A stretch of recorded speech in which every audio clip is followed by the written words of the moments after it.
नमस्कार, मैं प्रद्युमन जोशीला। महिलाओं की होगी बल्ले बल्ले, पुरुषों की चौधर पर लगेगा कांटा। अब ज्यादा संख्या में बनेंगी सीएम पीएम महिलाएं।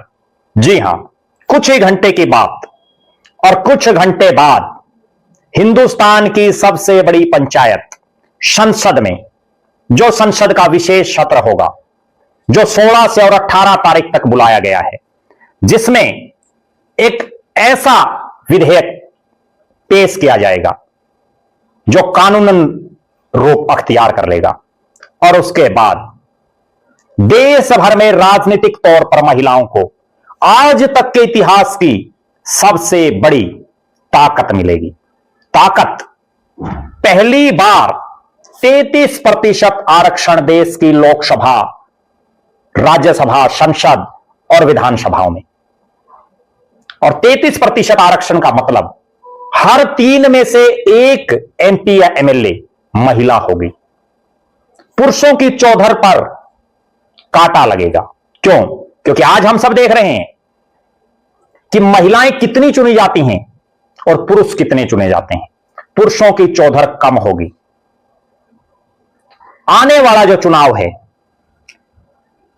अगर उसमें इस रिजर्वेशन के हिसाब से चुनाव होता है, तो उसके बाद यह भी निश्चित है कि देश हो या राज्य हो, पीएम और सीएम की दावेदार महिलाओं की तादाद बढ़ेगी। आज तो बिल्कुल मुट्ठी भर महिलाएं ऐसी हैं जो मुख्यमंत्री बनी हैं, और प्रधानमंत्री तो श्रीमती इंदिरा गांधी ही बनी थी। हरियाणा प्रदेश में कोई महिला मुख्यमंत्री नहीं बनी।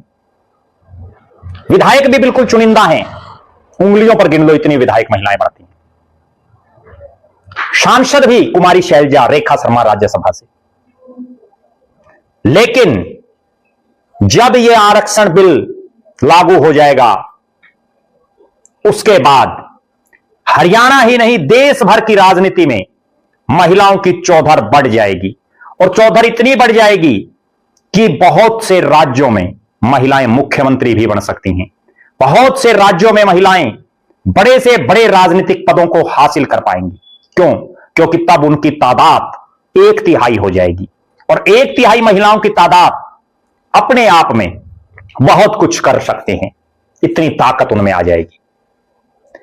देश के प्रधानमंत्री नरेंद्र मोदी, जो बार बार महिला सशक्तिकरण की बात करते रहते हैं, नारी शक्ति की बात करते रहते हैं, और वो अब अगले कुछ घंटे में 16 से 18 तारीख के संसद के इस विशेष सत्र में जो महिला रिजर्वेशन बिल आएगा, और फिर प्रीसीमन की जो बात होगी, उसके बाद देश भर की महिलाओं का उत्साह देखने को मिलेगा। बल्ले बल्ले हो जाएगी महिलाओं की राजनीतिक तौर पर। लेकिन एक चर्चा अब से पहले शुरू हो चुकी है। अभी ना प्रीसीमन चालू हुआ है, ना महिला आरक्षण बिल पारित हुआ है फाइनल होकर के कानून सीटों के हिसाब से। लेकिन अभी एक चीज चल पड़ी है कि जो महिला आरक्षित सीटें होंगी, उसमें नेता अपने परिवार की महिलाओं को चुनाव लड़ाने की मन मन में सोचने लगे हैं। कोई अपनी पत्नी को चुनावी मैदान में उतारना चाह रहा है, तो कोई अपनी पुत्र वधू को, कोई अपनी बेटी को। लेकिन असलियत में इस आरक्षण का तभी फायदा है जब आम घरों की महिलाएं प्रदेश की विधानसभा और देश की संसद में पहुंच सकें। अगर बड़े बड़े नेताओं के घरों की महिलाएं ही संसद और विधानसभा में पहुंचेंगी, तो वो तो बिना आरक्षण के भी जीत सकती हैं। बहुत उदाहरण हैं, हमने देखे हैं। आज भी राजनीतिक तौर पर ज्यादातर जो महिलाएं स्थापित नेत्रियां हैं, उनके पीछे उनकी राजनीतिक विरासत एक बहुत बड़ा कारण है। कुमारी शैलजा को देख लीजिए, उनके पिता चौधरी दलबीर सिंह बहुत बड़े नेता रहे। किरण चौधरी को देख लीजिए, उनके ससुर चौधरी बंसीलाल बहुत बड़े नेता रहे। उनके पति चौधरी सुरेंद्र सिंह बड़े नेता रहे। आरती राव को देख लीजिए, उनके पिता राव इंद्रजीत सिंह बड़ा चेहरा। श्रुति चौधरी के पिता चौधरी सुरेंद्र सिंह बड़ा चेहरा।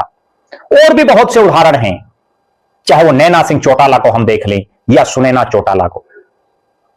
राजनीतिक तौर पर असलियत में महिलाओं को ताकत तभी मिलेगी जब आम घरों की महिलाएं देश की विधानसभा और देश की संसद में बैठेंगी। हमारी निगाहें अगले कुछ एक दिन जो राजनीतिक घटनाक्रम होने हैं, उन पर लगातार बनी हुई है। इस महिला आरक्षण विधेयक पर भी हमारी निगाहें हैं, और इसके बाद प्रीसीमन में किस ढंग से सीटें रिजर्व की जाती हैं महिलाओं के लिए, वो भी हर अपडेट हम आपको देते रहेंगे। आपके इलाके में आपको लगता हो कि कौन सी ऐसी महिला है जो आपके यहां से सांसद या विधायक बन सकती है, उनका नाम आप कमेंट बॉक्स में लिख सकते हैं। आप यह भी जरूर कमेंट करें कि आपके इलाके में कौन सी महिला नेत्रियां हैं जो राजनीतिक तौर पर मजबूत हैं, जो लोगों के सुख दुख में आगे रहती हैं, जो लोगों की आवाज उठाने का काम करती हैं, जो आम जनमानस की आवाज उठाती हैं। और आप दर्शक ये भी जरूर कमेंट करें कि इस महिला आरक्षण बिल के बाद आपके इलाके का राजनीतिक सीन कितना बदला बदला आपको महसूस होगा। बहुत बहुत धन्यवाद। आपका अपना प्रद्युमन जोशीला।